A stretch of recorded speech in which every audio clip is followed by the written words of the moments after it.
Oras natin, 1:33 p.m. Happy Monday, everyone! Kasama niyo na po ngayong pananghalian na nag-iisang chicks ng radyo. Ako yun, si Gandang Kara. Hello, everybody! Today is Feb 2. Yes, February na po. It's Feb Ibig Month. Kumusta ang puso mo? I hope may laman na yan. At kung wala pa, sana magkalaman na yan. Para sumaya ka na sa Valentine's. Kung wala namang ka-date, okay lang din yan. Ang mahalaga, at peace ka. Kahit wala kang jowa, wala kang love life, basta kalmado ka, wala kang maraming problema, at may pera ka, okay na rin yan. Kasi aminin mo, kahit wala kang love life, kung mapera ka, pwede na din, di ba? Anyways, live na po tayo. Kumusta kayong lahat?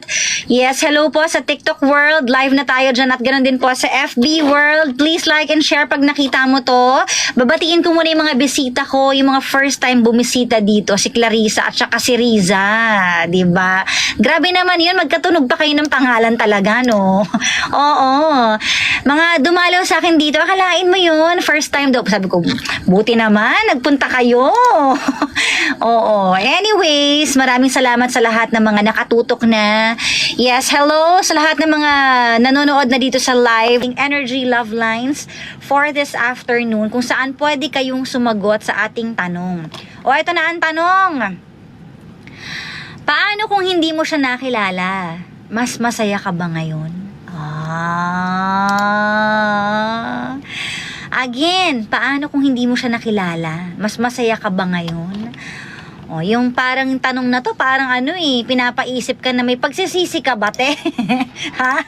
Kasi parang di ka okay ngayon ha? Sige, basahin natin yung mga comments ninyo. Pwede po kayong mag-comment sa ating FB page at ganoon din po sa TikTok. Pwede kayong sumagot. Hi, Charms! Thank you. Kay AB din, hello sa'yo. Sige. Basahin ko muna yung ilan sa mga sagot ninyo bago ko basahin yung andito sa TikTok. Sabi dito, I think so. If I change myself first, stay calm. Sabi ni Zidong. I think so. Parang may regret doon yun, no? Sana hindi mo na lang siya nakilala. Parang something like that. Sabi ni Fatima, kung hindi ko siya nakilala, I may still be in the Philippines, still working in the bank, still single. I could have missed knowing that life could have been more. I could have missed meeting my best friend and my best enemy. Parang sweet naman ito. Our married life may not always be rainbows and butterflies. But if I would have had another chance to live through it again, I still would choose my husband without any hesitation. So, walang pagsisisi si Fatima. Sana all walang pagsisisi pa nag-aasawa, di ba? Oo. Yung iba dyan, ang sweet nung kinasal, tapos after ilang years, nagbabaya na. Di ba?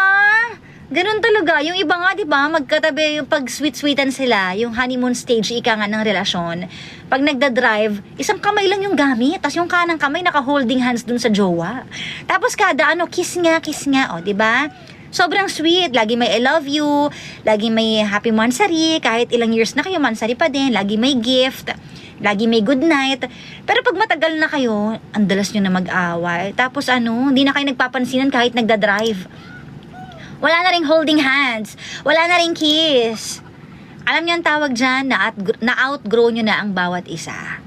Diba? But it doesn't mean naman lagi na kapag hindi na kayo sweet, wala nang love. Siguro, nag-mature lang yung kind of love na ibinibigay nyo or nag-ibang level lang yung pagmamahal. Sana nga ganun lang. Sana talaga. Kasi may iba na wala na talagang pagmamahal. Nagsistay na lang sila for the sake of, ituloy nyo na lang. Alam nyo na yan, for the sake of children, for the sake of business, for the sake of matagal na kasi kayo, for the sake of friends, for the sake of family, 'di ba? Marami nang ganun. At hindi ka magiging masaya kapag ang reason mo is for the sake of ganyan lang. Dapat mahal mo pa rin yung tao. Kahit sabihin different kind of love yan. Kahit sabihin hindi na ganun yung sweetness, pero dapat may pagmamahal pa rin dyan. Kasi kapag wala ng pagmamahal dyan, mahirap nang itawid ang relasyon at hindi ka na talaga magiging happy kahit anong gawin mo. Umalis ka na lang.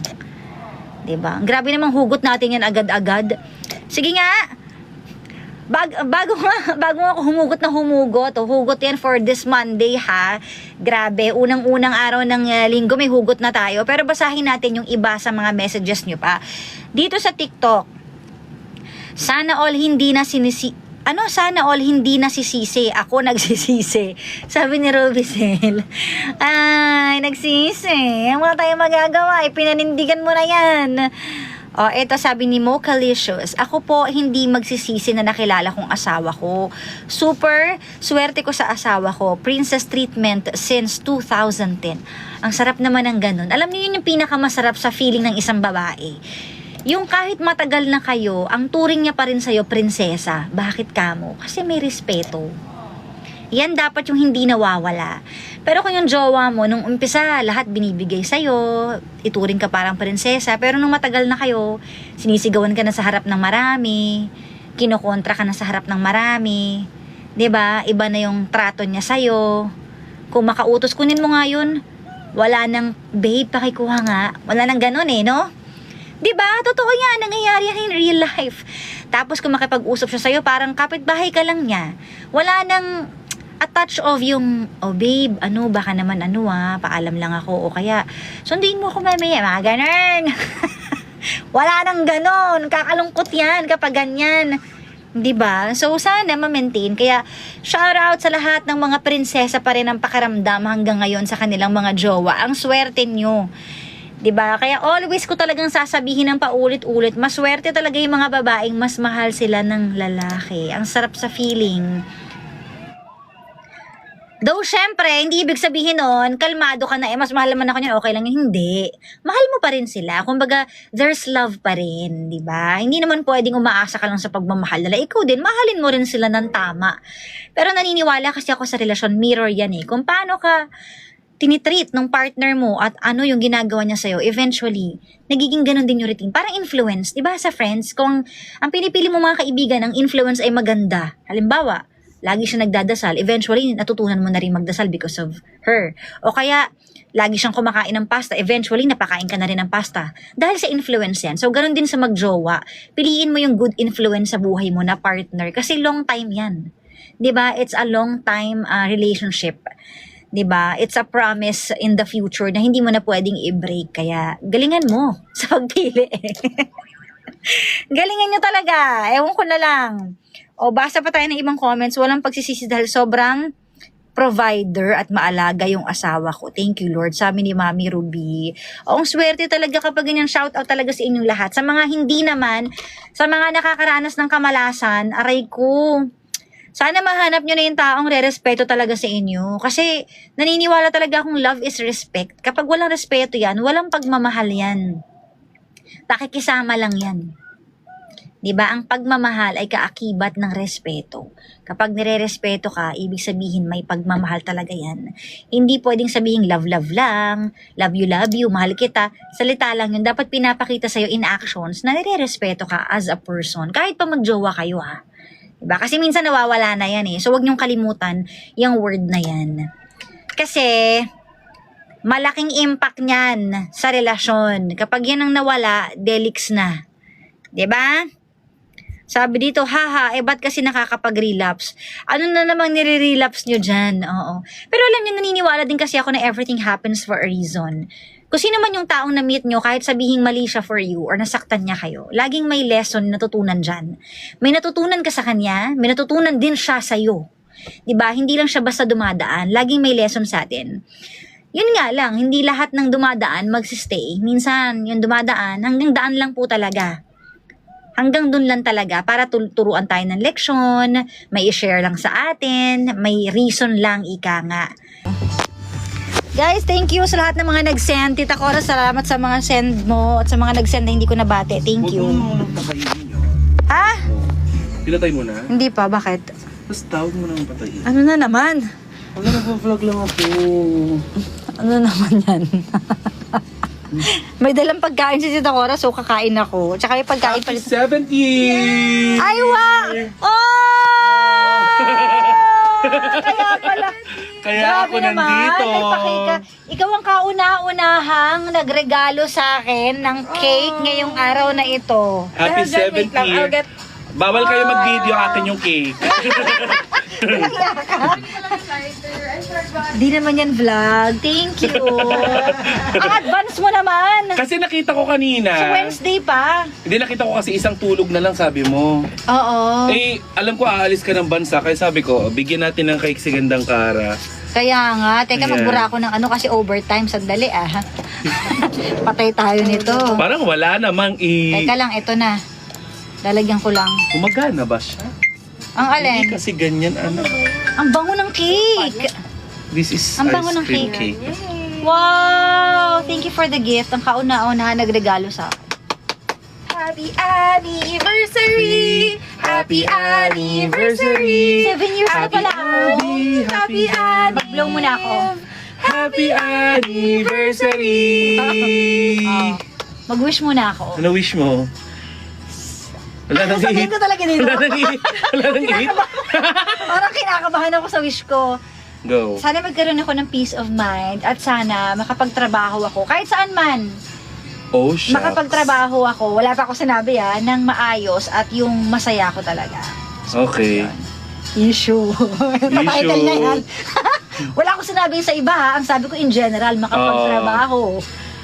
Happy anniversary. Happy anniversary! Thank you so much. Yay! Taray naman. Cakes ng bears, ng flowers, lahat. Meron pa namang isang ano Ginagamit ka ni Nicole. Ano yan? Hindi nga, para kay Miss Cara nga. Tayo sa Wednesday lahat. Ayun nga, sabi ko nga sa kanila, guys, punta nga kayo sa Wednesday. Tapos magdala kayo ng flowers, ng cakes, Wow. ng Ay, bears. gagay. Di ba hilig si Wag na Cara sa flowers. flowers? Ay, sige, wag na lang. bigas, Sayang daw, guys. Bigas na lang daw, groceries na lang pala. Hoy, bigas. Hindi, joke lang. Yes, guys, save the date, Wednesday. Wow!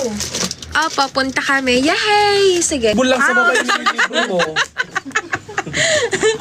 Ito, nalibre kaya ako ng McDo, di ba, Miss Cara? Tsaka Jollibee.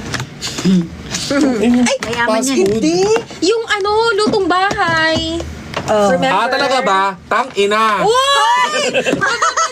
Di ba sabi kasi magte-tiktok tayo? Tara, Ay, tiktok di, na ban na tayo. natin yan. Mag-tiktok na tayo, guys. Mag-tiktok kami. Dali na. Talaga ba? Uy, sige. Pwede tong Ay, naniningal na sila sa letter nila na binigay sa'yo. Nasa na daw? Ano letter? Di ba? Wala na. Letter.